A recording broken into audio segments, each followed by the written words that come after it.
Mo kí gbogbo wa nílé lóko lẹ́yìn òdì, mo kí wọ́n kí a kú bójú ọjọ́ ṣe rí, mo kí ẹ̀yin á, mo kí ẹ̀yin bàbá, mo kí ẹ̀gbọ́n, mo kí àbúrò, bẹ́ẹ̀ náà ni kí gbogbo ẹ̀yin ẹlẹgbẹ́ mi á kú bójú ọjọ́ ṣe rí. Èmi ọmọ yín àbúrò yín lólùfẹ́ yín Dr. Zabby Talk Show ayé ọpẹ́ yọ. Ṣé ọlọ́dọ̀ títí náà ní agbára lọ́wọ́ Ọlọ́run, ayé ọpẹ́ á máa yọ fún wa, lórí ọmọ, lórí ọkọ, lórí ìdáwọ́lé wa lágbára lọ́wọ́ Ọlọ́run. Ní ayé ọpẹ́ ló máa fi máa yọ. Èwo la mú wá fún wa ní ọjọ́ títí òní? Wípé ká sáré ṣe àgbéyẹ̀wò eléyìí ò gbọdọ̀ ṣẹlẹ̀. Àwa ọmọ Yorùbá, àwa tá a nígbàgbọ́ lórí wípé àtòjúná ká kúrò nínú oko ẹrú, eléyìí ò tún gbọdọ̀ ṣẹlẹ̀, ò tún gbọdọ̀ ṣẹlẹ̀. Ó lè wá ṣẹlẹ̀ o, bọ̀ táwa bá ti kúrò nínú oko ẹrú, ó wá lè ṣẹlẹ̀.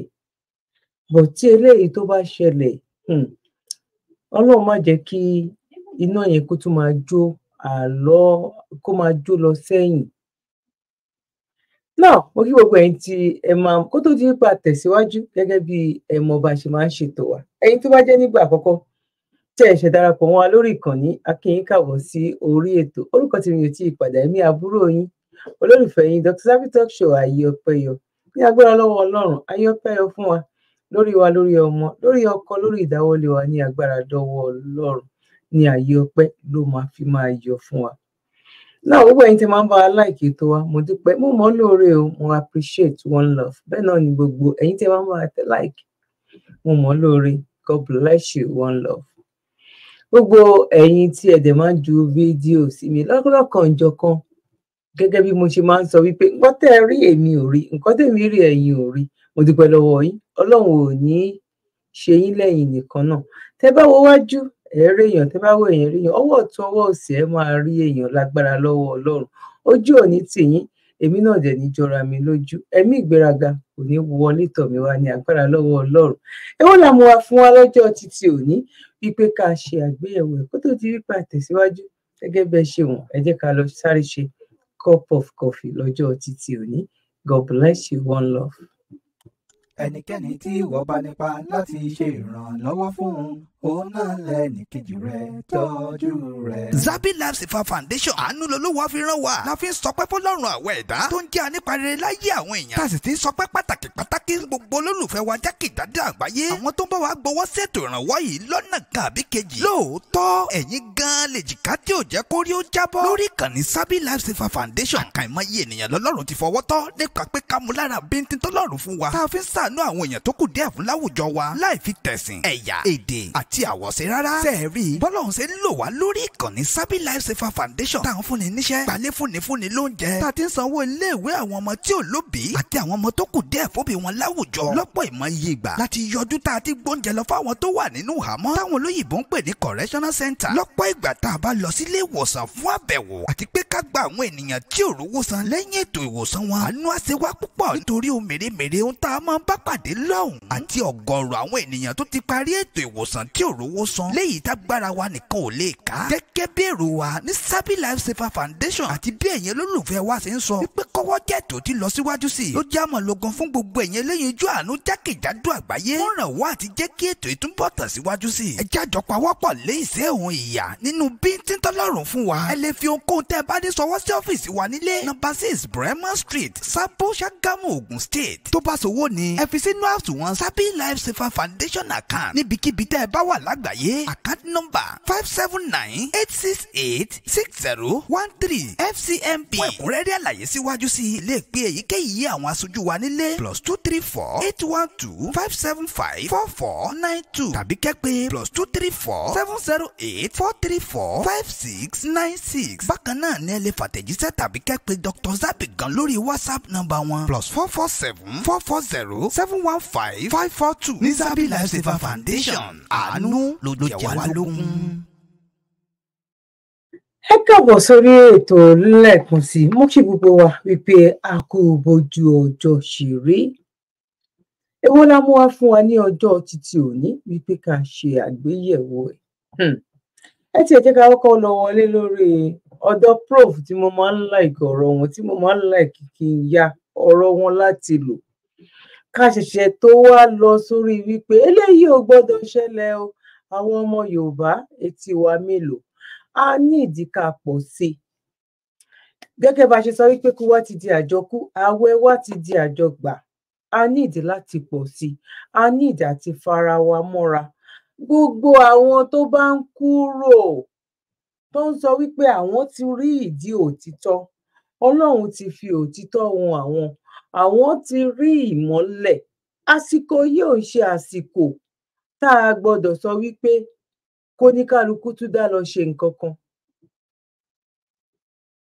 Bóyá ẹ gbọ́ tàbí ẹ dáhùn.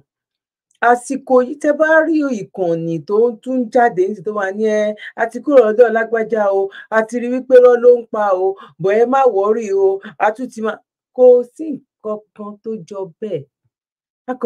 Ọlọ́run má jẹ́ kó jẹ́ wípé a máa yípo lójú kan náà ni.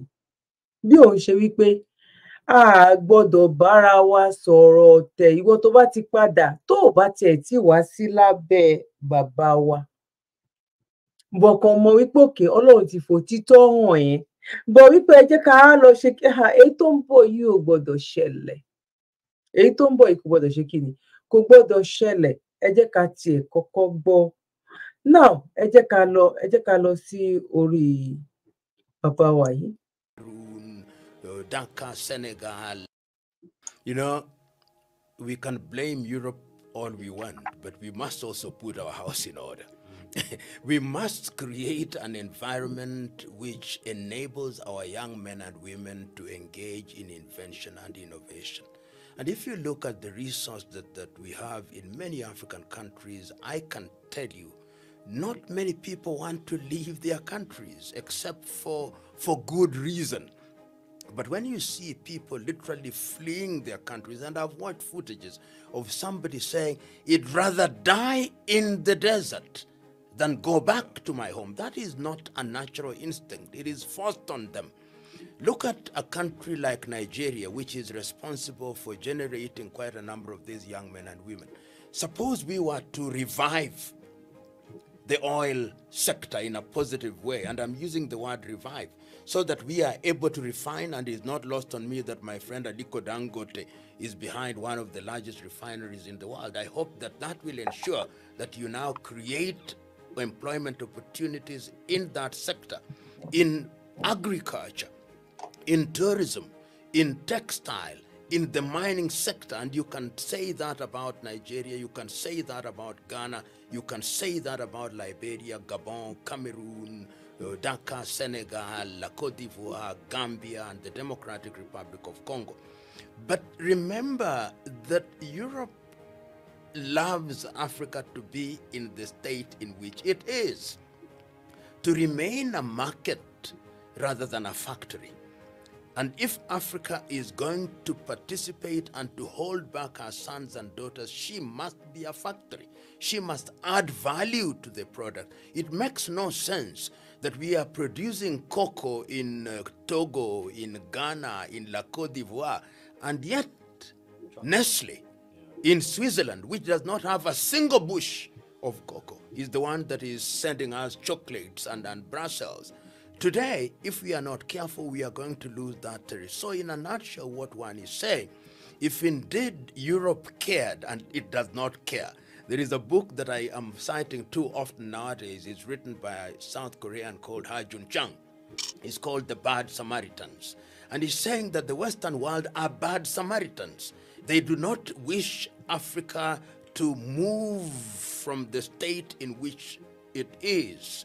They want it where it is, because if it is where it is, it continues to be an exporter of primary goods and continues to be a market, and poverty, the poverty of Africa is what guarantees the opulence of the West. And the sooner we Africans, particularly the African politicians, recognize this, the quicker we'll get out of this morass. Easier said than done. Now, ṣe gan ni. Yes, for over 6 months now. Èyí tá fẹ́ gbé wá nísìnyí ó kọjá bẹ́ẹ̀, kò gbọ́dọ̀ ṣẹlẹ̀. Èrò tí àwọn youth, and I'm pretty sure wípé nǹkan tó ń ṣẹlẹ̀ tán ń sọ lọ́wọ́lọ́wọ́ yìí, àwọn kan máa ní nínú ẹ̀mí, torí àwọn tán ti rí ọjọ́ iwájú Nàìjíríà gẹ́gẹ́ báwa náà ṣe ń sọ. àwọn kan máa ti máa ní nínú ẹ̀mí wípé àwọn fẹ́ gbérù ìgbésẹ̀ yìí. Ẹ wo gbogbo nǹkan tí prof tó sọ nínú fídíò tá a wò tán yẹn, ẹ̀yin náà ẹ gbọ́ ẹ digest ẹ̀, ó ṣe ní láàánú. Ẹ wá wo àwọn ọba wa àti àwọn òjòyè wa, kàkà káwọn jáde, àwọn ènìyàn ń sìn àwọn sọ wípé báwo la ṣe fẹ́ bọ́ nínú oko ẹrú, báwo la ṣe rí ní 50 years ago, báwo ló ṣe wá ń bàjẹ́ lọ sí. Kàkà kí àwọn ọba àwọn òjòyè, gbogbo àwọn tó rí wípé wọ́n tiẹ̀ lè sọ̀rọ̀ sókè, gbogbo wọn náà ti fi nǹkan dí lẹ́nu. Àwọn tó lè sọ̀rọ̀ tó jẹ́ pé wọ́n máa gbọ́, wọ́n lè jọ debate, wọ́n lè jọ negotiate, gbogbo wọn náà ti sọ di olóṣèlú. Ẹ ṣáà rí Ọọ̀ni of Ifẹ̀, k'Ọlọ́run jẹ́ kó pẹ́ fún wa. Àwọn pẹ̀lú ẹni tán lọ wo àwọn èèyàn kan ní prison l'Abuja tó ń campaign pé Tinubu kìnnìkan tán lọ wòyàn nìkan ní prison láti odindi Ifẹ̀ tán lọ. Because olóṣèlú ló fi wọ́n síbẹ̀, olóṣèlú náà dẹ̀ náà ń ṣiṣẹ́ fún, because àwọn náà máa rí tiwọn gbà ń bẹ̀. K'Ọlọ́run kó ṣe dáadáa fún wa. Now, àwọn youth tí wá ń dìde, wọ́n ti wá ń dìde. Inú fídíò tẹ́ fẹ́ wò yìí, ibẹ̀ lẹ máa ti gbọ́ oríṣiríṣi nǹkan tí àwọn èèyàn tó ti wà nínú wọn. And I'm pretty sure wípé bẹ́ẹ̀ náà ni àwọn tó ń sọ yìí, tó ń dárúkọ yìí, táwọn náà máa ti máa gbọ́, tó ti máa ní plan. But I'm pretty sure pé kò lè pay àwa Yorùbá nation. Torí ẹ jẹ́ ká pọ̀ sí, ẹ jẹ́ kẹ́nu wá kò, ẹ jẹ́ ká wá way forward. Báwo la ṣe lè, a ti rí afẹ́fẹ́ ti fẹ́, a ti rí fùrọ̀ adìyẹ, a ti mọ ẹni tó wá tó jẹ́ wípé kò ní kan ṣe, wọ́n ràn wá kó wá dì wá lọ́wọ́ mú ni. But tá bá ti wá mọ̀ tàdé, ẹ má jẹ́ ká ní lọ́kàn yìí pé Yorùbá nation ti kú nǹkan kan. No, ẹ má jẹ́ ká ní, tó bá ní lọ́kàn bẹ́ẹ̀, tútù ẹ̀ sọnù. Ẹ má dẹ̀ jẹ́ ká rí gẹ́gẹ́ bí wípé owó wa sọnù tàbí a ti náwó. No, a náwó sọnù. No. Gbogbo ẹ̀ rí bẹ́ẹ̀ ni. Èèyàn máa ń fowó wáwó ni, èèyàn dẹ̀ máa ń fowó wá ìfọ̀kànbalẹ̀ ni. Tẹ́yin ò bá ṣe, tèmi ò bá ṣe, tẹ́lẹ̀yin ò bá ṣe, ta ló máa wá ṣe? Tó dẹ̀ jẹ́ pé lágbára lọ́wọ́ Ọlọ́run, láìpẹ́ láì jìnnà, a máa kúrò nínú oko ẹrú. Now,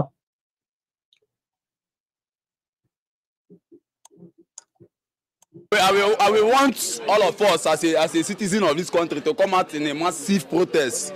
As in, I will want a massive protest down to the Aso Rock. Down to Aso Rock. This one is not just a protest go to government house, or down to Aso Rock, the whole state.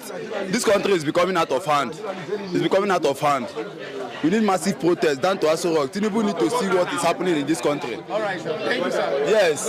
No joy. Nothing is. So Tinubu is not competent? Of course, it's not.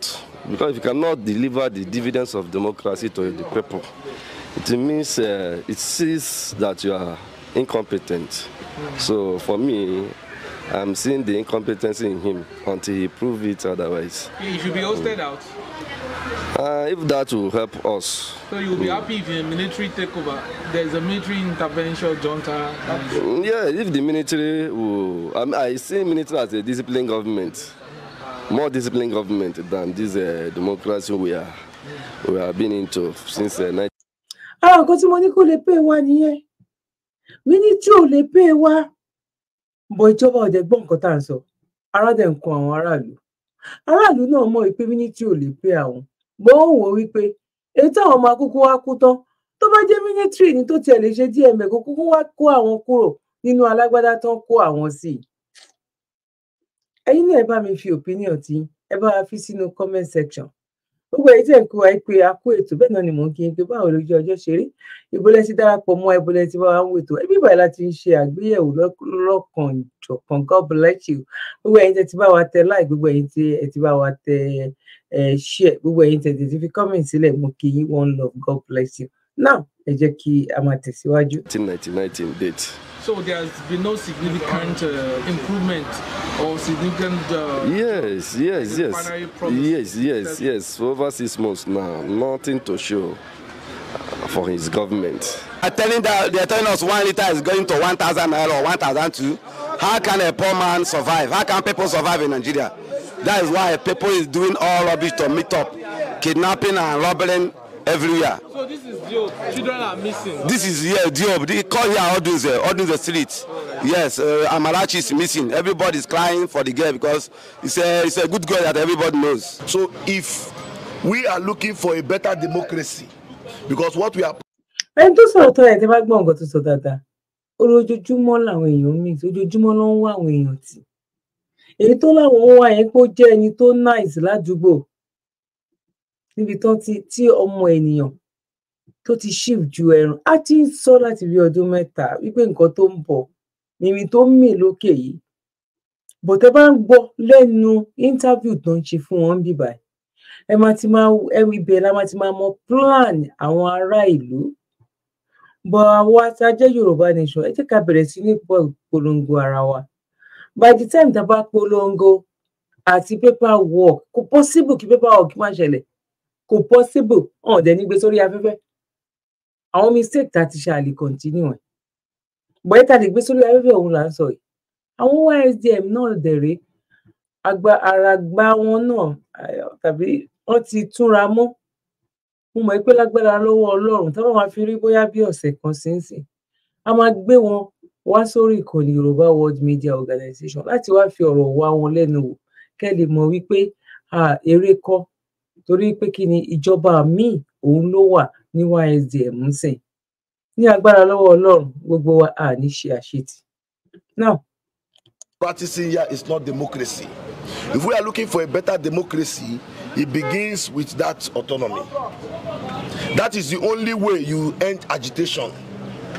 If not, as long as we continue this our system of government, there is no hope for this country. There is no bright future for Nigeria.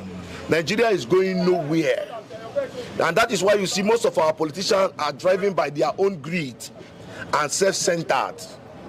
And you cannot blame them because Nigeria is like struggle and take. But when every mineral resources is used, the state that only used to develop the state, you can't see anybody to use. Even as per today now, even if military take over this government, Nigeria will not still be good. Because before you see it. Ṣẹ́gbọ́n, ṣẹ́yìn náà gbọ́ statement tó sọ ń bẹ̀ yẹn because ó mọ̀ wípé possibility wà kí nǹkan tó ń sọ yìí kó ṣẹlẹ̀ ọmọ Yorùbá eléyìí ò gbọdọ̀ ṣẹlẹ̀ àwa Yorùbá nation náà ò ní jẹ́ kán torí pé táwọn gan bá gbà gan ní kán má gbà ó bọ̀ kán jẹ́ káwa lọ ná káwọn di Nàìjíríà mú kí Biafra káwọn di tiwọn mú kí Yorùbá nation káwọn náà dì mú eléyìí ò gbọdọ̀ ṣẹlẹ̀ ọmọ Yorùbá kò gbọdọ̀ ṣẹlẹ̀ ní agbára lọ́wọ́ Ọlọ́run a ní kí Yorùbá nation ọ̀run á tú wa sílẹ̀ níbi tán dè wá mọ́. The people, the cabals will go and mastermind militancy in this Niger Delta region. And that is when you are going to be hearing that the money they are taking here is one person supposed to be receiving 4 million. And even you, that is a citizen of this Niger Delta, you will say yes, you pick up arm. At the end, they will tell you go and destroy the oil facility to frustrate the military that just took over.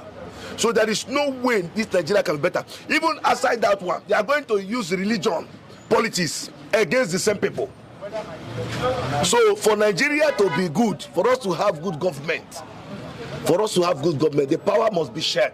Look at in Nigeria that when somebody becomes a president, he will have authority over his own political party. He will be the sole sayer of the political party. The chairman will be begging, crawling at the president's feet. The same president will have authority over the judges. He will be the one to appoint judge. He will go to the service chief. He will retire them, even carry a sergeant and make IG. God bless you. Ẹ bá wa fi kọ́mẹ̀ntì yín náà sílẹ̀. Ọmọkùnrin ti náà kí gbogbo ẹ̀, ó ti kàn mọ́gi, ó ti kàn mọ́ àgbélébùú náà kí everything. Ẹ gbọ́ nǹkan tó ń sọ, inú ẹ gbọ́rọ̀. And it's true. Tí Tinubu bá kúrò ń bẹ̀ ní ọjọ́ ìní tá à ń sọ̀rọ̀, tá à ń wo fídíò yìí lọ́wọ́, tó bá máa di lọ́la, tó bá jọmọ Ìgbò náà ló fi bàìlọ́ọ̀kì ló fi bọ́ọ̀bẹ̀, èèyàn tiẹ̀ ló máa kó síbẹ̀. Kódà gan kó jẹ́ àwọn ológun gan náà gbàgbọ́, èèyàn tí wọ́n ní. Ṣé bó yẹ kán ṣe é? wọn ò ṣe bẹ́ẹ̀ ni torí pé kí ni ó ti millions ó ti pọ̀ jù àwa Yorùbá gan lásán gan 60 million àfojúdá àwa nìyẹn pẹ̀lú ìgbésẹ̀ tá a gbé Nàìjíríà gbogbo ò mọyé èèyàn tó ní lábẹ́ oh my God Nàìjíríà kò mọyé èèyàn tó ní kò mọyé èèyàn tó bí lẹ́nì kò mọyé èèyàn tó kú kò mọyé èèyàn tó wọlé kò mọyé èèyàn tó jáde kódà gan ò mọyé èèyàn tí company míì gan tó wà lábẹ́ company.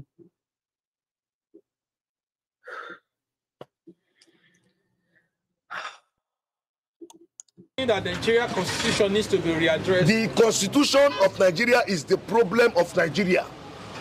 Anybody that enter into that office cannot function aside changing of that constitution of Nigeria. The constitution is bad, and with this constitution, we can never develop. We can never develop in this country. How does it feel right now living in Nigeria, sir? Living in Nigeria is how will I describe living in Nigeria? It's hell. It's suffering. It's like living in a village. And that's why today you see even our celebrities, when they want to travel to UK, they will post it and say we are going to UK, and even be praying for people that don't worry, one day you will go to UK. Can you ever see a Russian citizen going to UK and he posts it? And say I'm going to UK, and people begin to say, hey, wish them. That you can see the level of poverty and suffering in this country. In this country, there's as in they are still giving people rice. Rice, sharing rice. It is only where there is war you see people share rice, just like Gaza and Ukraine. So there is war in Nigeria, but War of hunger in Nigeria. And that's why you see politicians every Christmas they go and share rice to people, and people are happy. If you bring Indomie here now, you see crowd. The same thing you bring in Ukraine, you see crowd. You bring in Gaza, you see crowd. But if you bring rice to any developed country, you will not see crowd. So you can see the suffering of the masses. You can see the setback of the country. How is Tinubu, sir?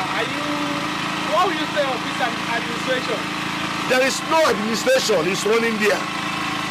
Nigeria has no leaders. We don't have leaders in this country. There's no leader. So with that constitution, we can never have a leader. So Tinubu is the president. He's just the president for himself and his family. And for ṣé gbọ́ ó ní president ààrẹ àti family ẹ̀ ló jẹ́ bọ́jú gbogbo ẹ̀ lọ tó máa sọ president Nàìjíríà lọ́jọ́ tèmi náà ní ṣọ́ọ̀ìsì kínní kan lòun ju ọkọ̀ ìyá ẹ̀ lọ ó tún lòun gbé mú ó máa jàjẹkùn ìyá ni ní ṣọ́ọ̀ìsì a mọ̀ wípé kò rí o a mọ̀ wípé kò tiẹ̀ mọ nǹkan tó ń ṣe kò gbọ́ ẹ̀yin náà gbọ́rọ̀ lẹ́nu àwọn youth tẹ́ bá mọ̀ wípé eléyìí ara àwa náà dẹ̀ mọ̀ it's not pé bóyá mọ̀ àwa náà mọ̀ wípé ara ń kan àwọn èèyàn inú bí àwọn ènìyàn but àwa tá a sọ wípé a fẹ́ kúrò a kú oríire oṣomọ ló kú bẹ́ẹ̀ ni ọ̀hún ní sí pẹ̀lú òkú ẹ̀ ó lè má jẹ́ léni bá mọ̀ wípé pẹ̀lú ìgbésẹ̀ tá à ń gbé ó ń count down ni kò ń ṣe pé àgbègbèsè rárá ó dẹ̀ mọ̀ pé lágbára lọ́wọ́ Ọlọ́run ẹkún wa ó máa di ayọ̀ sẹ́kúndayọ̀ òun ló máa jẹ́ fún wa lágbára lọ́wọ́ Ọlọ́run torí ìnira yìí pọ̀ ẹ̀yin tí ẹ darapọ̀ mọ́ wa mú kí yín pé ẹ káàbọ̀ sórí ètò àkóbójú ọjọ́ ṣe rí gbogbo ẹ̀yin tẹ́ ń kí mi náà èmi náà kí yín wípé ní agbára lọ́wọ́ Ọlọ́run lójú wa báyìí òun ló máa ṣe láìpẹ́ láì jìnnà Ọlọ́run á mú wa kúrò nínú oko ẹrú ẹ bá wa pín ètò yìí ẹ dẹ̀ bá wa fi kọ́mẹ̀ntì yín sílẹ̀ ẹ bá wa báwo ló ṣe rí lọ́dọ̀ títí náà ẹ bá wa kọ síbẹ̀ ẹ bá wa láìkì ètò yìí ẹ̀yin tó bá jẹ́ nígbà àkọ́kọ́ ẹ má gbàgbé láti subscribe ẹ jẹ́ ká máa tẹ̀síwájú gbogbo ẹ̀yin tẹ̀lé ń darapọ̀ mọ́ wa lórí ọ̀rọ̀ foundation wa God bless you ọwọ́ yín ò ní kan ìsàlẹ̀ àpò. his own associate. That is the kind of president he is. He has no solution to Nigeria's problem. Since he wants to remove the subsidy as they claim. Bí o ní gbọ́ wà lákòókò ẹ jẹ́ ká sáré lọ sí ìpolówó à ń padà bọ̀ ní kíákíá God bless you.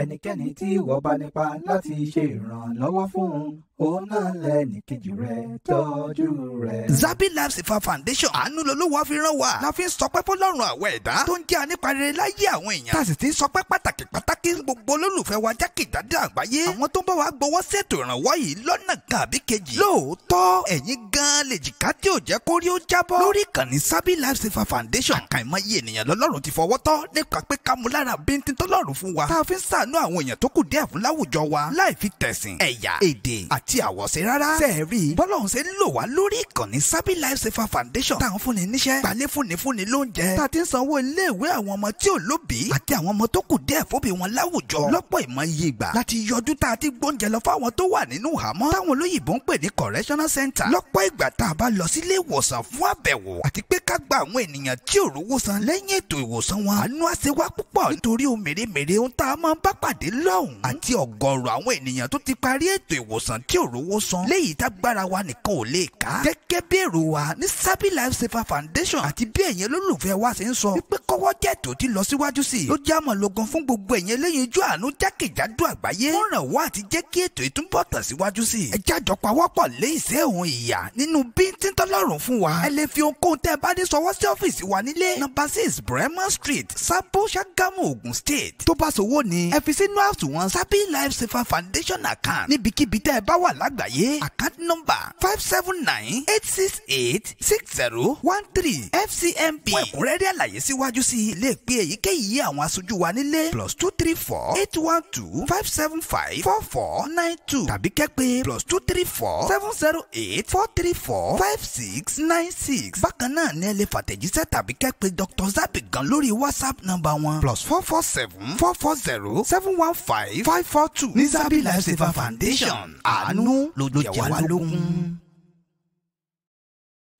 Ẹ káàbọ̀ sórí ètò lẹ́ẹ̀kan sí mú kí wá káàbọ̀ sórí ètò. God bless you. He would have put measures in place that people will not even feel the removal of the subsidy. You can't just remove subsidy as they claim that there was subsidy. But to me, there's nothing like subsidy. It's a kind of fraud, you know, in a very classified way. But I know that if the refineries are now working, the 3 refineries are put in place, my brother, the fuel will even come to 150, 200 per litre. The coming year, as it's going to be, since we are currently, is it going to be worse? No. We shouldn't expect anything different because now this, as according to some local, say now the same people. So you cannot put a new wine in an old bottle and you expect a different taste. Instead, it will get more sour. So that is just the situation we are. If military will take over and things will get better, why not? I don't support, but I say if they take over and things will get better, no problem. Because you can see, since independence till now, it's only the military regime that most of the infrastructures on ground is the military that put them in place. It's the military that put them in place. And that's what we have been enjoying up to date. It's only maintenance. See the suffering of the masses. You can see the setback of the country. What will you say of this administration? There is no administration is running there. Nigeria has no leaders. We don't have leaders in this country. There's no leader. So with that constitution, we can never have a leader. So Tinubu is the president. He's just the president for himself and his family and for his own associates. That is the kind of president he is. He has no solution to Nigeria's problem. So what's the solution to the solution is the constitution. That is the solution. If you are coming to tell us that you can't do anything, you can't achieve anything positive in Nigeria with this kind of constitution. People are saying revolution. What do you support revolution? Like youth should take power by them. Even if, just like what I said the first time, even if the youth take power or the military take power, with that constitution, we are going nowhere. Yeah. We are going nowhere. So how do we go about it? The constitution must change. The constitution must change. We don't have constitution. You see a Ó gbọ́dọ̀ ṣẹlẹ̀ o. Àwọn ológun ò gbọ́dọ̀ gbàjọba o. Yorùbá nation ni kó pín, Biafra ni kó lọ. Eléyìí ò gbọdọ̀ ṣẹlẹ̀. Yorùbá nation, come closer. Ẹ jẹ́ ká jọ ro eléyìí dáadáa. Gbogbo ẹ̀yin tẹ́ ń ya lọ lára ibi tán kó wa lọ lọ́jọ́ kìíní àná. Táwa kan ti tètè já padà tá ti rí pé kò sọ́nà ńbẹ. Ẹ má tún dá nǹkan kan sí méjì mẹ́ta. Ẹ jẹ́ a darapọ̀. Ẹ jẹ́ a gbà fọ́lọ́run lábẹ́ èèyàn kan ṣoṣo. Ká lè jọ tọ̀ sójú kan náà. Ó ní bẹ̀rù Ọlọ́run tẹ́ máa ní o. Ẹ wá sẹ́ pé tí róòtọ́ ọ̀rọ̀. Bọ̀tẹ́yìn kankan eléyìí jáde ó máa ní ẹ má wọrí kò ń ṣe tàbí Bàbá Akíntóyè àwọn atúmọ̀tógbé kinní kan. Á jẹ́ wípé àjọ ẹ̀ ń tanra yín ni bí àwa ò tanra wa. Á jẹ́ pé ẹ̀ tí ìró òtítọ́ ọ̀rọ̀ ẹ̀ dẹ̀ tí ì níbẹ̀rù Ọlọ́run. Because ẹni tó bá rí òtítọ́ ọ̀rọ̀ ó yẹ kẹ́ wá fimú fínlẹ̀ wípé àwọn ẹni yìí tán takú tán kanlẹ̀kùn lójú kan yìí náà nǹkan kan wà ńbẹ̀. Now ẹ jẹ́ ká máa gbọ́ lọ. Eléyìí ò gbọdọ̀ ṣẹlẹ̀ ọmọ Yorùbá. Ojú wo lẹ̀yin fi wò ó lé? Ẹ bá mi fílẹ̀ ní comment section. God bless you. Now. A politician, you vote for him today, tomorrow he begins to flag APC flag. Next tomorrow he came back to PDP. What sort of nonsense is this? He come and tell you that APC is cancer. Hey, don't vote for APC. The party is the problem of the country. Tomorrow you see him again in that same party. And he come and tell you, hey, I have realized. What sort of nonsense is this? Sometimes I regret being a Nigerian citizen. Sometimes I blame the military. Because you people, as in, the military, they are sleeping. How can a civilian be misbehaving? A civilian, you have seen that democracy is not working because democracy is government of the people. The politicians that are ruling this country, we do not vote for them, and everybody knows. But okay, you still see them, even if they use wuru and get themselves into power, they are not doing the right thing, and you watch them continue there. And what they are using to threaten the citizens of Nigeria is the military, the arms. And you yourself, you are bearing the arm, protecting the same people that is destroying this country. No problem. Because ó ń lò wọ́n ni. Ta la fẹ́ dúró dè, ta la fẹ́ sá fún, ó ń lò wọ́n ni. Àwọn gan náà, àwọn tó lè ṣiṣẹ́ fún wọn, òun náà máa fi ṣe olórí wọn. Àwọn do as I say. Àwọn tó mọ̀ nǹkan tí Buhari náà ṣe náà nìyẹn, nǹkan tí gbogbo wọn ń ṣe nìyẹn. Ó rí ara ni àwọn ẹbí wọn náà, bọ̀ wọ́n ti gbégbẹ̀mù fún wọn. Kó tó di pé ó débẹ̀ wọ́n ti lọ ra lé fún wọn níbi táwọn gan expect pé àwọn lè nílé sí ní káwọn ṣiṣẹ́ 100 years lábẹ́ ìjọba Nàìjíríà. Ẹ wo àwọn youth. That means to say, àwọn kan náà máa ti ronú ẹ̀gan nínú àwọn military. Ọmọ Yorùbá, eléyìí ò gbọdọ̀ ṣẹlẹ̀. Àfi ká lọ ni, kò gbọdọ̀ ṣẹlẹ̀ ká lọ ni.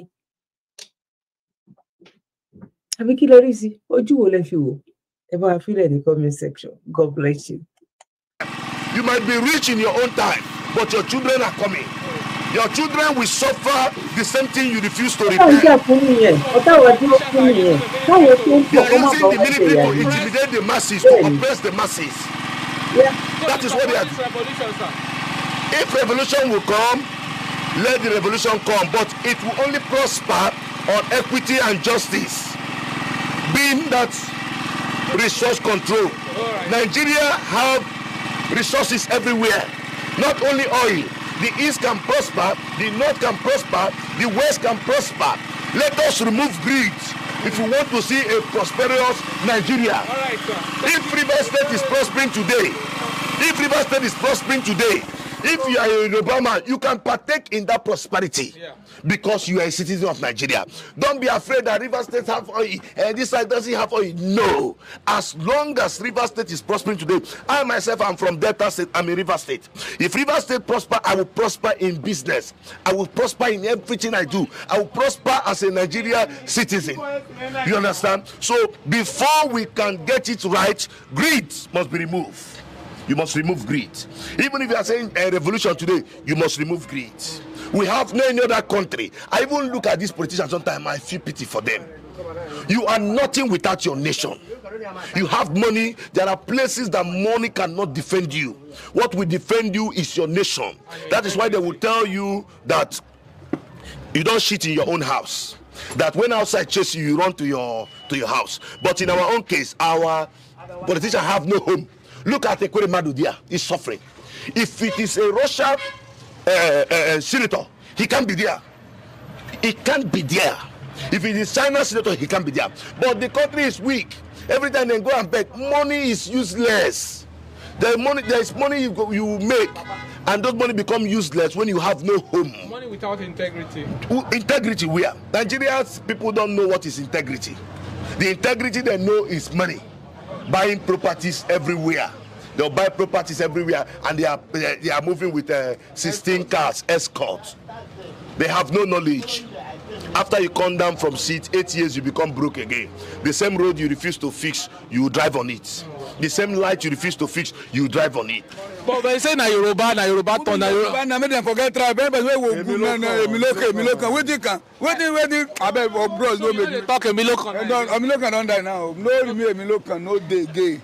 Emilokan no dey. Nigeria bad. Something where they buy. See, only service of oil now. If you want service your motor, if no close to 30,000, no service. No be service your car. So on small all way they come out dolly na 22,000 naira. Come out dolly. Where they go? Where from they come? They say don't know where they from they go. It's about no the place where from they come. So this car business, this transport self, no they pay again. You know they pay. Now they work for fuel. If they work, let them tell you now. From here now to go to Poku. You want as a big rich now. You want carry a draw. Say, hey, fine boy, come carry me go to Poku with it. Tyson. They go tell you 5,000 naira. Yes. Inside 5,000, buy for 4,000 naira. Yeah. Then, in case if you carry small load, police go them, then give them 200 times. How much you me I beg? So you go blame na Jagaban be the problem now. Make they come out Jagaban. No Jagaban. We come out. Now they cause problem. You know I tell you, if your house get problem, as it is now, either your two of your children they fight, they will come and say they don't go mess on your children. No, they go mess on your house. Say, and this my house. Now there fire start. Now there where fire start. No, now you put fire. No. But who be our header? Okay, they talk in Nigeria. President. Who the president? Not be a Jagaba. That see. The other say there's the end of January and December. Refinery go work. Then refinery won't go work. Go look that road. The road no good. That's scam now. Everything is scam. Everything is scam. Ilé mi náà sọ fún yín. Ṣé túbọ̀ lẹ́nu àwọn ará lẹ́sìn? Ọmọ abọ́ sórí national tv kàn wá bẹ̀rẹ̀ business kàn wá ṣe lé kàn wá ṣe tọ̀hún na scam. Ẹ wo ọ̀nà tó fẹ́ máa gbé epo gbà. Ọ̀nà ló ń sọ fún yín pé wọn ò tí ì ṣe o. A ní kàn tiẹ̀ ṣe náà ká wá rí percentage pa àwọn people sọ yàtọ̀ sí wípé wọ́n pín owó wọ́n pín mọ́tò wọ́n jẹ gbèsè kí ló dé. Eléyìí ò gbọdọ̀ ṣẹlẹ̀ èrò tó ń rò níbí báyìí. Ẹ jẹ́ ká wá lọ kó tó di pé eléyìí máa ṣẹlẹ̀. Kò gbọdọ̀ eléyìí ò gbọdọ̀ ṣẹlẹ̀. Àwọn ọmọ Yorùbá come closer. Ẹ jẹ́ a kóra wa jọ. Ẹ jẹ́ a bára wa jà nínú ilé lọ́tẹ̀ yìí. Ẹ jẹ́ a jọ panupọ̀ kájọ lé àti ilé ìyá àti fẹ́ lè padà sínú ilé. Ó kù díẹ̀ kó ṣí géètì kó lọ jókòó sínú ilé ẹ̀. Ìyẹn ìyá tó wá tó gbórúkọ Ọlọ́run tiẹ̀ tó fi wá dà wá rú. Bọ̀ àwa lọ́lọ́run tiwa tí ò kì í parọ́ tó máa ń tú àṣírí ẹ̀dá. Ẹ̀yin tẹ́ bá ti mọ̀ ọ̀rọ̀ yìí ó léwu o. Léyìí ò gbọdọ̀ ṣẹlẹ̀ o. Mínísítírì ò gbọdọ̀ kọ́ bá máa gbà kán jẹ́ ká wá lọ o. Bóyá ojú tèmi dẹ̀ fi wò nìyẹn, ojú wo lẹ̀yin náà fi wò lé. When they say now, it's true now. When they watch ourselves, we know say yes. These people just they fool themselves, say that they fool us. And they say where they fool. You dey vex this morning, but if I come next week again, you go talk one thing again. Say they say your pikin do well, go thank am. If Baba won't make everybody thank am, everything come down. Even everything no come down, make first come down and food. Now something where join all of us together. Because if you no get motor, you go put for generator. If person like me, I don't need 3 years. Why I want my jail last? Now so others they do. Before because like you know they grrr, who they on again. Nigeria don't bad. The one where Nigeria gets talk less of Dangote own. Dangote own say if he start working say we go to buy fuel. They say by next year now we will begin buy fuel 1,200 naira per liter. 1,200. Yes, per liter. Due to say as dollar don't go high now, fuel to go. You go high now.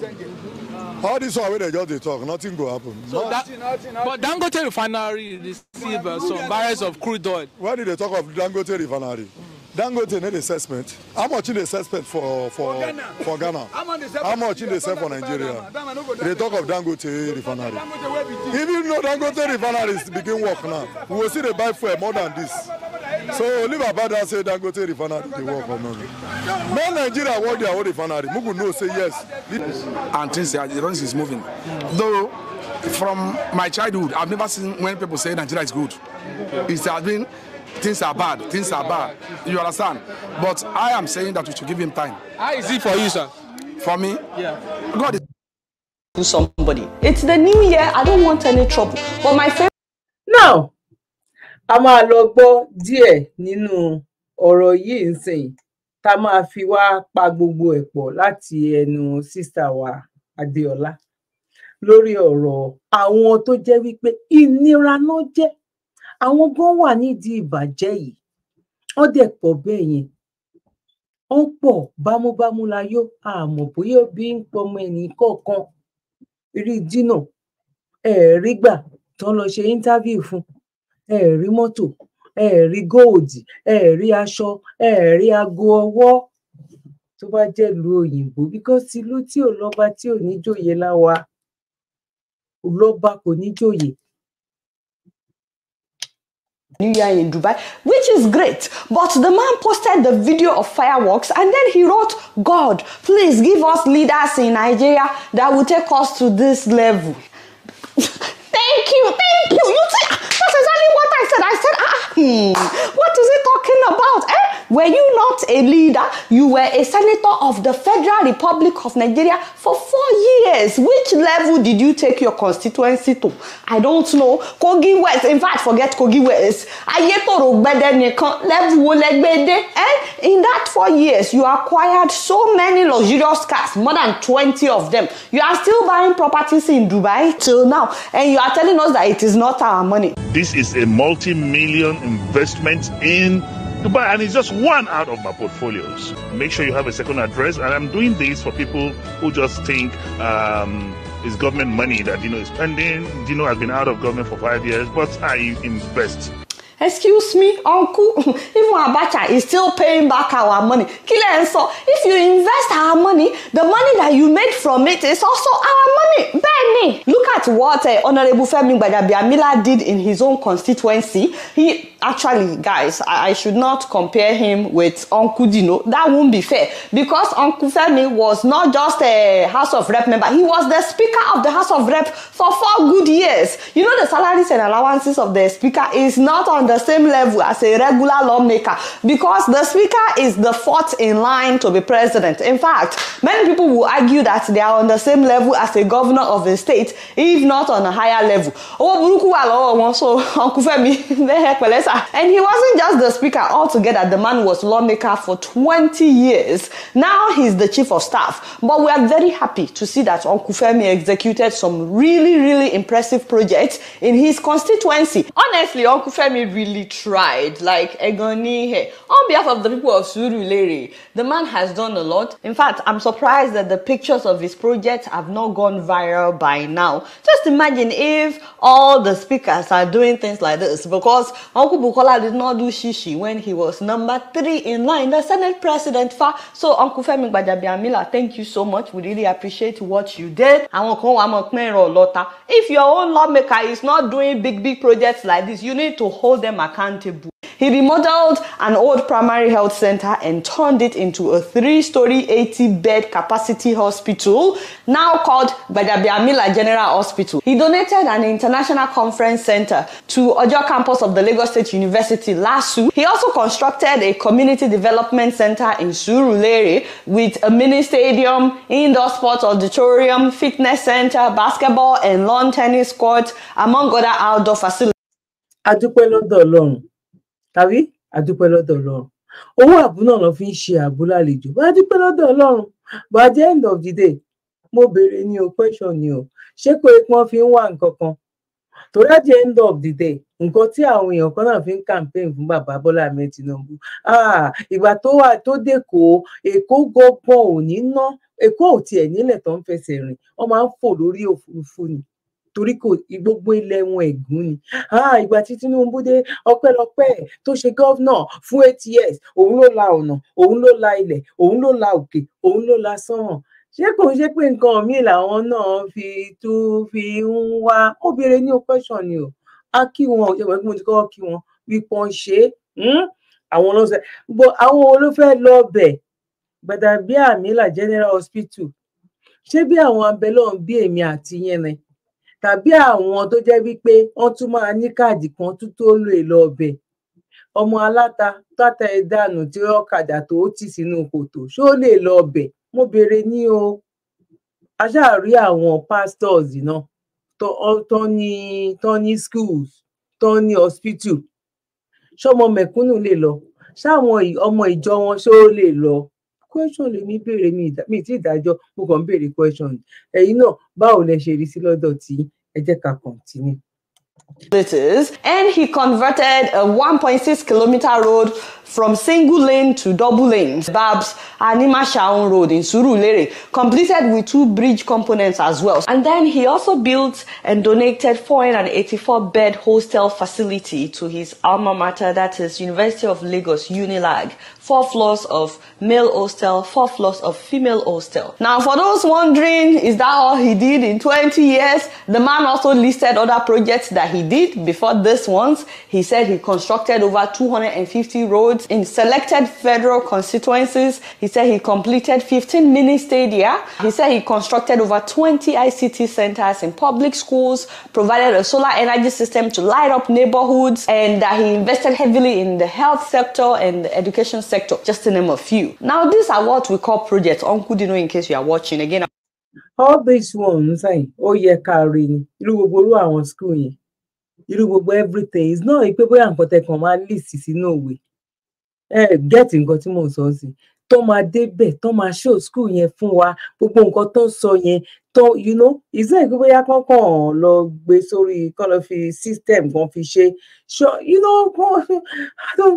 mi ò mọ ẹjọ́ àjọ dáṣe ẹjọ́ àjọ gbé wò akíwọ́n ẹ̀gbọ́n kú oríire o wọ́n máa ṣàṣeyè tó bá jẹ́ òtítọ́ àti pé kí ni 20 years owó ààbò náà fi ṣe kí ni òun náà fi ń ṣàbò lálejò gbogbo everybody fẹ́ jẹ́ kó máa ṣe rákàdédé sàdánkátà fún òun ṣé ń ṣe bẹ́ẹ̀ ní àwọn olùbòmíì ṣóyìnbó ń ṣe bẹ́ẹ̀ òyìnbó tẹ́lẹ̀ wá kó yín lẹ́rú ṣóyìnbó ló kó wa lẹ́rú sí tàbáwá fúnra wa là ń kóra wa lẹ́rú àwa fúnra wa ẹ̀rí Bọ́lá Ahmed Tinubu oyè èèyàn tó tẹ̀lé torí pé ó fẹ́ lọ ṣe prayer ó lọ sí jímàtì lẹ́kọ̀ọ́ ẹ̀rọ oyè mọ́tò ẹ̀rọ oyè èèyàn àwọn tó tò sẹ́gbẹ̀ẹ́ títì gan bó da owó lẹ̀ lọ́jọ́ yẹn èèyàn á tún kú sí ni tó náà máa tẹra wọn pa ni wọ́n máa tẹ ara wọn pa ni owó ààbò ni gbogbo wọn fi ń ṣe ààbò lálejò Yorùbá nation no going back ọ̀rọ̀ military kò gbọ́dọ̀ ṣẹlẹ̀ ọmọ Yorùbá come closer now. I'm not comparing you. I'm just saying these are projects. All those cars that you bought can fund so many projects in Kogi, and it's not too late. So even though you're no longer a lawmaker, you can still change lives. Now, for those that may not know, Nigerian lawmakers get big money every year as constituency allowance, which they are supposed to use to execute developmental projects in their various constituencies. It used to be 100 million naira for each rep member every year. Imagine. While senators were getting 200 million each as constituency allowance. But last year, 2023, the reps increased their own by 50 million. So each of them is now getting 150 million starting last year to direct. Imagine. Kéèyàn kan wá sọ pé òun forúkọ òun ṣe tí òun ṣe business tó bá yẹ pé business èrè tó rí lórí business ẹ̀ ń sìn ló wá sọ pé òun ná nínú èrè ẹ̀ fún àwọn ará it's another thing but owó àbú ni. Tírú yín mẹ́wàá tó bá wà nínú ibi tẹ́ ti lọ ń ṣe ìpàdé tó ń pa àwọn aráàlú lára tẹ́ ẹ sọ wípé inú owó yìí ti pọ̀ ju eléyìí ti pọ̀ ẹ mọ nǹkan tẹ́ fi ń ṣe dẹ̀ mọ́ torí nǹkan tẹ́ ṣe ń ṣe ẹ ń ṣẹlẹ̀ torí ọjọ́ iwájú. Dino tó bá mọ̀ wípé báyìí ló ṣe máa rí fóun wípé òun ò ní lẹ́nu ń bẹ̀, ìdajì nínú gbogbo nǹkan kò ní ṣò ẹ̀, ìdajì nínú nǹkan tó ṣe yẹn á fi máa ṣojú ayé láwọn àdúgbò, á lọ máa tún àwọn school ṣe, òun náà máa ṣe nǹkan kan whereas ó níbi tó ń lọ bọ́ lóhun tó máa mú bọ̀. Àwọn èèyàn náà ti kọ́gbọ́n wípé òkè a bá fẹ́ mọ̀bọ̀ àṣe bí ọ̀bọ̀, ó ní gbogbo èyí tẹ́ ẹ̀ rí tán ṣe yìí. Yorùbá nation, no going back. Impact their constituencies, a total of 54 billion naira. I don't know if senators have increased their own, but at least we know that each of the senators get 200 million naira every year to develop their constituency. Are you holding your senator accountable, ladies and gentlemen? And just as the year was about to end. Ṣé ẹ rí wọn ni? Ṣé wọ́n lè ṣí géètì fún yín ni? Sínẹ̀tì wo lẹ fẹ́ wá kán wá accountable fún kéré? Ṣọ́ọ̀tì ẹ̀ rí wọn ni? Ìgbà tán bá fẹ́ ní kán vote fáwọn náà máa yojúlé sójúlé. Ìgbà tán bá ti débẹ̀, tán bá kọjá ládùúgbò ṣán lè wind down. Ẹ gbàgbé pé ìṣẹ̀lẹ̀ Nàìjíríà là ń sọ. Nàìjíríà ò ní ṣẹlẹ̀ sí èmi àti yín. 2023, they increased their budget by 100 billion naira. It must be nice to work in a place where you can increase your own salary, your own budget. Yeah. We all know that a governor has more money than lawmakers, more resources to transform a state, and we are always talking about our governors. But guys, the lawmakers are also getting a lot of money in the name of developing your state. So you know that every state has 3 senators. That is 600 million right there. And each state gets at least 5 House of Rep members.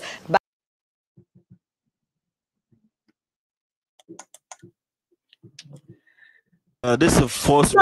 Eléyìí tí a gbé wá yìí, a dúpẹ́ lọ́wọ́ sísà wa Adétóun. Adéọlá, sorry, Adéọlá. A dúpẹ́ lọ́wọ́ sísà wa. God bless you, my sister. Now, ẹ wo eléyìí tí a gbé wá yìí, kẹ́ wo bí tán sọ ilé ayé àwọn obìnrin dé. Mo ti ẹ̀ rí fídíò kan mi ò lè gbé wá. Níbi tó jẹ́ wípé ó ti wà ní Nàìjíríà nsìn, ọ̀hún ti ẹ̀rá online, eléyìí ń kiri ẹ̀ ní nǹkan ọmọkùnrin tóbìnrin lè lò fúnra rẹ̀. Ó kó sọ́wọ́ báyìí ní tán tí wàá ṣe ní kọlọ dúdú, kọlọ black. Mi mọ̀ yín tẹ́ bá ti rí fídíò yẹn, ẹ bá mi type síbẹ̀ yes or no. Ẹ̀yin tẹ́ bá fẹ́ kí n send ẹ̀ sí, mo lè send ẹ̀. Tó bá béèrè lọ́wọ́ mi lórí WhatsApp. Ó ń gbé sínú àpò tó ń kiri ẹ̀ ni. Ẹ wá wo ibi tílé ayé ti dé. That means tó bá lọ́kọ má ṣe yọnu. Wàá fi eléyìí ṣe gbádùn ara ẹ̀, wàá dẹ̀ máa lọ ń tiẹ̀. Ó gbé sínú àpò báyìí ni tó kó sọ́wọ́ báyìí. Tó kó sọ́wọ́ size by size nǹkan ọmọkùnrin ní Nàìjíríà, nílẹ̀ Yorùbá, l'Ékòó gan ni pàápàá. Èkó ló ti ṣẹlẹ̀. Èkó. Ẹ wá wo eléyìí nsìn. Ẹ jẹ́ ká gbọ́ nǹkan tán sọ. Gbogbo ẹ̀yin tí ẹ ṣe ń darapọ̀ mọ́ wa kí yín pé ẹ kú bójú ọjọ́ ṣe rí. Mo mọ̀ ọ́ lóore, God bless you. Ẹ bá wa share ètò yìí kó lè débi tó yẹ kó dé, kó má bàa já wa nìkan náà. Now. So in Akure, that's Ilé Aṣẹ́wó. They call this place Obo Street. Ẹjọ that Obo Street gangan. Ṣé torí pé wọ́n máa ń bá wọn sùn wọ́n ṣe sọ Obo Street? Rọ pé gbogbo street tẹ́lẹ̀ bí ìlàjì ilé tó wà lókè ní street tẹ́lẹ̀ gbogbo ẹ̀ náà fi ṣòtẹ́. That is why àtàwọn pípé Obo Street. Who is this man in the first place? Gbogbo àwọn tó wà bíbá aṣẹ́wó. Gbogbo àwọn tó wà bíbá aṣẹ́wó ni wọ́n. Tó wà bíbá àwọn tó jọ. Jẹ́rí wọn, gbogbo wọn lọ́sàn-án gan, òun náà gbé jókòó síta ní street yẹn. Ló gbé jókòó síta àwọn ọmọ onílé ọlọ́nà gẹ́gẹ́ bí Yorùbá ṣe máa ń sọ. Ẹni tó bá tiẹ̀ fẹ́ ṣe eléyìí ní ayé àwọn ọgbà kan, wọ́n ní ẹni tó bá dàrán borí aṣọ rẹ̀ ló dàbora. Bọ́ nísìnyí, face me and face you ni. Because ẹni tó bá kúrò nílùú Abẹ́òkúta, sorry, á lọ Oǹdó. Okay, lè róhun bẹ̀. Ẹni tó bá kúrò lóǹdó á wá sí Ìjẹ̀bú. Torí kí ni? Àwọn èèyàn dẹ̀ gbìyànjú, ẹlòmíì máa ṣe jámájámá. Bẹ́ẹ̀ ẹlòmíì tó ṣe jámájámá gan, wọ́n tún ti jí gbé lọ. Báwo ni ẹ fẹ́ ṣe live? Ẹ wá wo àwọn eléyìí ń sẹ̀. Ẹ wo ibi tí àwọn kan tán ti náwó yàlàyòlò. Tó jẹ́ pé tẹ irú gbogbo wọn kọ hospital wọn ṣe kinní kan, kó jẹ́ iná, kán fún wọn ní iná, kán contribute, kán tiẹ̀ fún wọn ní iná. Brother my sister mi, irú àwọn ẹni yìí, wọn ò ní máa wá èèyàn tó fẹ́ sọ pé tí ò bá wọn sùn, àwọn ò ní ra generator fún. Because iná wà. àwọn business míì náà wà àìmọye business tó jẹ́ wípé ó pọ̀ lọ rẹpẹtẹ bọ̀ wọ́n ní ìdí iná wọ́n ní ìdí iná náà. òkú tẹ́yìn mi lẹ mọ ń sọ o. ṣe èyí náà ibi lẹ́ ń gbé. mi ò gbé bí o mi ń ṣọmọ àdúgbò yìí. bẹ́ẹ̀ máa ń ṣeré wá sí nígbà. òkè àrò tuntun nílé mi wà bẹ́ẹ̀ mo kọ́lé ṣàjòwé àkàlà ni bẹ́ẹ̀ mo gbé. òkè ẹ wá kí àwọn girls mi. Danjuma. kẹ̀kẹ́ àwọn ilé family house mi àwọn friends mi sí ló wà lérí àbúrò. àìsè tún gbá ìsàsì débẹ̀ ni. This is the first.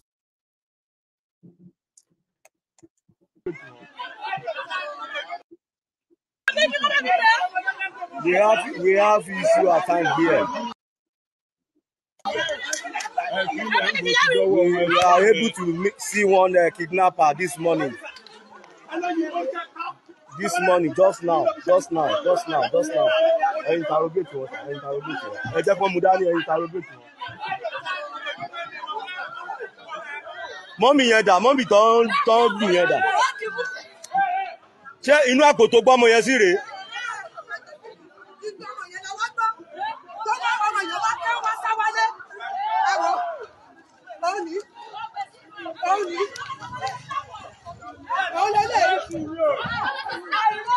ẹ wo ẹ mú àpò yẹn ara evidence ní àpò yẹn ẹ mú àpò yẹn wá ẹ mú wá ẹ lọ fún kó mú dání ọ́físà ẹ jẹ́ kó mú àpò yẹn dání ó yá mú àpò yẹn dání fún ara ẹ ó ti dá bẹ́ẹ̀ ó ti dá kidnapper ni o ó ní o. ṣẹ́rí ọmọ haúsá náà pé kí ẹrọ ọmọ tó gbé bí ọmọ 6 years ni ó wá gbé sínú àpò bóyá bí ọmọ 4-5 years ó wá gbé sínú àpò torí pé ó jẹ́ nǹkan tó jẹ ọmọ kékeré mi ò ní fẹ́ ṣó ẹ̀ púpọ̀ ẹ wo ibi tí ilé ayé dé ẹ wo ibi tán bá wa bá ilé ayé dé mo mọ̀ pé lágbára lọ́wọ́ Ọlọ́run ní bá wọn nípìn nínú aburú ẹ̀yin ìyá mi ẹ̀yin bàbá mi ẹ̀yin ẹ̀gbọ́n àti àbúrò akúbójú ọjọ́ ṣeré níbikíbi tí ẹ bá ti ń darapọ̀ mọ́ wa kó tó di wípé a máa lọ ẹ jẹ́ ká fi lè kásẹ̀ ètò ńlẹ̀. bí kábíyèsí bá lè jóná mọ́lé obìnrin fẹ̀hónú hàn lọ sáàfin ọba ni wọ́n bá dáná sunlé kábíyèsí. inú hílàhílo làwọn olùgbé ìlú tí wọ́n ń pè ní boko nípínlẹ̀ Plateau wà báyìí pẹ̀lú bí ìbínú ṣe gbé àwọn obìnrin ìlú náà wọ̀ bí ẹ̀wù tí wọ́n sì dáná sun ilé ọba wọn lásìkò. èèyàn náà kò kọ̀ bí wáyé ṣáájú nítorí ìkọlù tó máa ń wáyé lójoojúmọ́ nílùú náà gbọmọgbọmọ èyí tó ti rán ọ̀pọ̀lọpọ̀ èèyàn lọ sọ́run àpàpàǹdodo tí ọ̀pọ̀ nínú àwọn obìnrin wọ̀nyí sì ti di opó òjijì tí àwọn ọmọ wọn pàápàá ti di aláìní bàbá láyé mọ́. ṣáájú ọjọ́ Jímọ̀ yìí kan náà lẹ́yìn wọ́n ti kọ́kọ́ fẹ̀hónú hàn lọ sí àgọ́ ọlọ́pàá tó wà nígboro ìlú ọ̀hún ọ́fíìsì ikọ̀ elétò ààbò ìjọba tí wọ́n ń pè ní Safe Haven tó jẹ́ tìjọba ìpínlẹ̀ Plateau tó wà nílùú náà. nígbà tí ẹgbẹ́ àwọn ọ̀dọ́ ìlú Boko tó ń rí sí ètò ìdàgbàsókè ìlú náà ń sọ̀rọ̀ lórí ìṣẹ̀lẹ̀ yìí wọ́n ní ohun tó ń bí àwọn aráàlú náà nínú tó sì ń fa ìfẹ̀hónúhàn lọ́tùn lósì yìí kò ṣẹ̀yìn bí àwọn sójà tí wọ́n kó wá sínú ìlú náà láti wá dẹ́kun ìdàrúdàpọ̀ tó ń wáyé níbẹ̀ ṣe ń gbè lẹ́yìn àwọn ọ̀daràn tí wọ́n sì ń fìyà jẹ àwọn aráàlú gan tó yẹ kí wọ́n máa dáàbò bò. ìkọlù tí àwọn jàǹdùkú agbébọn náà ṣe nínú ìlú náà lọ́jọ́ méjì ṣáájú ọjọ́ ọdún kérésì èyí tó kọjá yìí tó jẹ́ èyí tó ti burú jùlọ lẹ́nu lọ́lọ́ yìí nítorí bí wọ́n ṣe pa àwọn àìmọye èèyàn tí wọ́n dáná sun ọ̀pọ̀lọpọ̀ ilé. gẹ́gẹ́ bí ẹgbẹ́ àwọn ọ̀dọ́ náà ṣe sọ nínú àtẹ̀jáde kan tí wọ́n fi ṣọwọ́ sáwọn oníròyìn lórí ìṣẹ̀lẹ̀ ọ̀hún wọ́n ní pẹ̀lú ọgbẹ́ ọkàn la fi ń kọ̀wé yìí nítorí àwọn sọ́jà tó yẹ kí wọ́n máa dáàbò bò wá gan ni wọ́n tún fìyà jẹ wá. látìgbà tí àwọn jàǹdùkú ti kọlu ìlú yìí lọ́jọ́ 23 oṣù kejìlá ọdún tó kọjá làwa ọ̀dọ́ ìlú yìí kò ti gbádùn mọ́ nítorí lójoojúmọ́ làwọn sọ́jà ń tì wá mọ́lé tí ọ̀pọ̀ èèyàn sì ń farapa níbi tí wọ́n ti ń sá fáwọn sọ́jà. igbákejì ààrẹ orílẹ̀-èdè yìí sẹ́nitọ́ Kashim Shettima ti ṣàbẹ̀wò sílùú Boko ó sì rọ àwọn aráàlú láti má ṣe fi ara wọn sílẹ̀ fún èṣù nípa gbígbẹ̀san ìyà tó ń jẹ wọ́n lára ẹnikẹ́ni. ààrẹ orílẹ̀-èdè yìí ààrẹ Bọ́lá Ahmed Tinubu fúnra rẹ̀ ti darapọ̀ mọ́ ọ̀gọ̀rọ̀ àwọn èèyàn àgbáyé tí wọ́n bẹnu àtẹ́ lu ìkọlù tó ń wáyé lemọ́lemọ́ nínú ìlú yìí àti ní ìpínlẹ̀ Plateau lápapọ̀. Tinubu wá pàṣẹ fáwọn agbófinró láti ṣèwádìí nípa àwọn ìkọlù náà kí wọ́n sì wọ́nà bí òpin yóò ṣe dé bá a ní kíákíá. náà nǹkan àdé Nàìjíríà ò ní ṣẹlẹ̀ sí wa. Gbogbo èyí tó ṣẹlẹ̀ nípa ti Buhari nígbà ayé Buhari kí ló ṣẹlẹ̀? Èèyàn mélòó ló rí mú? Gbogbo eléyìí náà Nàìjíríà ò ní ṣẹlẹ̀ sí wa. Mo mọ̀ pé lágbára lọ́wọ́ Ọlọ́run etí la máa fi máa gbọ́, kò ní kàn wá, kò ní kan ẹbí wa ní agbára lọ́wọ́ Ọlọ́run. Mo kí ìyá wa, mo kí bàbá, mo kí ẹ̀gbọ́n, mo kí àbúrò yìí pé a kú bójú ọjọ́ ṣe rí. Èmi ọmọ yín àbúrò yín olólùfẹ́ yín Dr. Zabby Talk Show Ayé Ọpẹ́ Yọ. Ṣé yọ lọ́dọ̀ títí yín náà ní agbára lọ́wọ́ Ọlọ́run? Ayé ọpẹ́ á máa yọ fún wa. Mo kí gbogbo ẹ̀yin tí ẹ máa ń darapọ̀ mọ́ wa lórí ọ̀rọ̀ charity wa ní agbára lọ́wọ́ Ọlọ́run. Àrọ́mọdọ́mọ wa kò ní gbégbá bára. Tàbí ṣé lèyí tá a rí yìí tá a gbọ́ yìí. This is the first brutal in Akure. That's it. Tẹ́lẹ̀ ìyàlẹ́nu ńlá kọ́ ló jẹ́. Ẹ wo orúkọ tán lọ́ pààrọ̀ orúkọ street.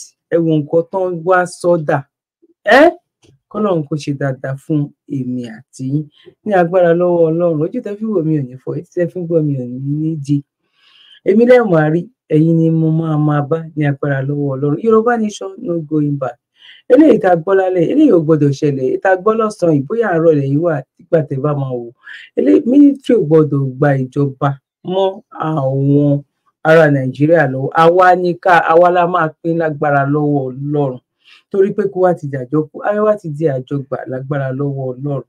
Ní ojú ayé wa, a ní fojú sunkún ọmọ, a ní faragbàwẹ̀ ní agbára ní ọwọ́ Ọlọ́run.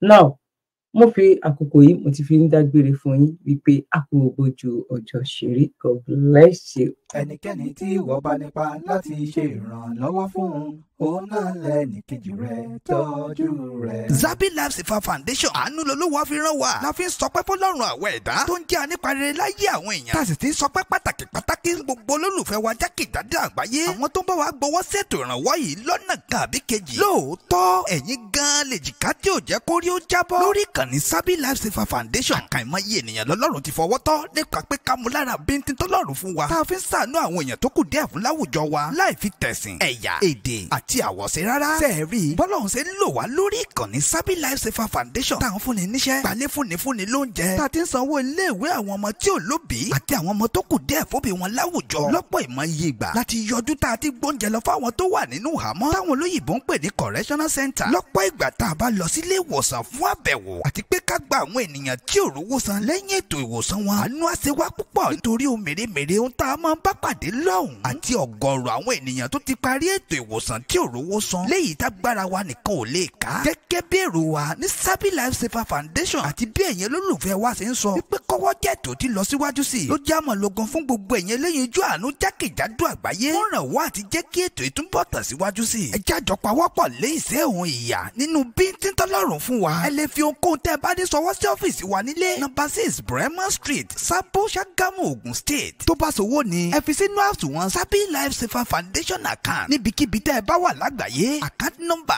579-868-6013 FCMB. Fún ẹ̀kúnrẹ́rẹ́ àlàyé síwájú sí i lè pe èyíkéyìí àwọn aṣojú wa nílé +234-812-575-4492 tàbí kẹ́ pé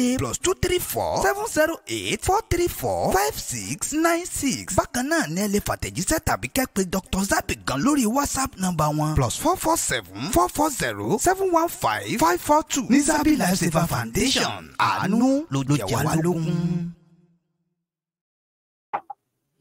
Akíyọ káàbọ̀ wípé a kò gbójú ọjọ́ ṣe rí náà. Ẹ wo bóúnjẹ ṣe pọ̀ níbi ìsìnkú ẹni tẹ́ ebi pa kú. Ẹ wo báwọn ènìyàn ṣe pọ̀ níbi ìsìnkú ẹni tí àdágbé àti àdásọ̀ ń pa. Ṣé tíríbùtù wọn yóò wá pọ̀ jù fẹ́ni tá ò rí ti ẹ̀rọ nígbà tó ń bẹ láyé? Ẹ̀yẹ èèyàn wọ̀nyí ẹ̀ ń sunkún fóòkù ẹ̀dẹ̀ kórìíra ẹni tó ń bẹ láyé. Ẹ jọ̀ọ́ ẹ celebrate mi nígbà tí mo ń bẹ láyé. Ẹ support mi nígbà tí mo lè rí. Encourage mi nígbà tí mo ń bẹ láyé. Tó bá jẹ́ pé bá a ṣe péjọ sìnkú la ṣe péjọ fìfẹ́ hàn aláyé. Ìbá ti dára ayé ìbá ti dùdù láti gbé. Tó bá ṣe lè ní tó bá ṣe lẹ̀ ẹja gbọ́. ní Ṣàbólà Sons tiwa kò ní ṣòro. Ṣàbólà Sons Nigeria Limited káròyìn èèyàn tó ká bá bẹ́ẹ̀ mú gbà. Bọ́rọ̀ bá dọ̀rọ̀ ilẹ̀ àti ilé tó jásí pé ẹ bá fẹ́ talẹ̀ ralẹ̀ tàbí ẹ fẹ́ ralé talé. Abánikọ́lé gbalé tó dáa fún ni gbogbo Ìjẹ̀bú Òde àti ìpínlẹ̀ Ògùn pátápátá. Ṣàbólà Sons Nigeria Limited gẹ́gẹ́dẹ́ ẹgbà bẹ́ẹ̀. Yàtọ̀ fún pé wọ́n ti fọkàn tán finú tọ́jú olódodo níbi iṣẹ́ wọn. Ilé-iṣẹ́ wọn ti níwèé àti òǹtẹ̀jọba tó pé. Wọ́n yàtọ̀ fún àwọn gbàrọ̀gùdù estate and properties tí ò lóǹtẹ̀jọba. Ṣàbólà Sons Nigeria Limited wọ́n wà fún gbogbo ènìyàn pátápátá. Léyìí tó fi jẹ́ wípé wọ́n ní àwọn ilé ńláńlá àti àwọn ilẹ̀ ńlá bíi mansion, duplex, plaza, complex lóníranran. Bẹ́ẹ̀ sì ni wọ́n ti ní àwọn bungalow, flat léyìí tó wé ògara rárá. 5-bedroom flat, 4-bedroom flat, 3-bedroom flat, 2-bedroom flat tàbí self-contained. Tó bá wá ṣe nípa ọ̀rọ̀ ilẹ̀ bí Ṣàbólà Sons Nigeria Limited wọ́n nílẹ̀ industrial, commercial àti residential land. Ó sì acres tàbí plot by plot lẹ́fẹ́. Ẹ kàn sí wọn lónìí lọ́fíìsì wọn 32 Degun Street Ìjẹ̀bú Òde tàbí number 9 Adesinbo Street off Molipa Road Ìjẹ̀bú Òde Ògùn State Nigeria. Ẹ lè fàtẹ̀jíṣẹ́ sọwọ́ sí wọn lórí ímeèlì wọn sabolawood08059@gmail.com. ẹ̀lú wọn ní +234 805 217 1294 tàbí +234 903 681 5871. Kí n tó gbàgbé fáfàní àwọn tó wà lókè òkun Ṣàbólà Sons Nigeria Limited wọ́n bá ní ralé wọ́n sì ń bá ní kọ́lé pẹ̀lú òótọ́ ọnú láìsó nílé ń bẹ̀. Ṣàbólà Sons Nigeria Limited àwọn ní bàbá tọ́rọ̀ bá dọ̀rọ̀ ilẹ̀.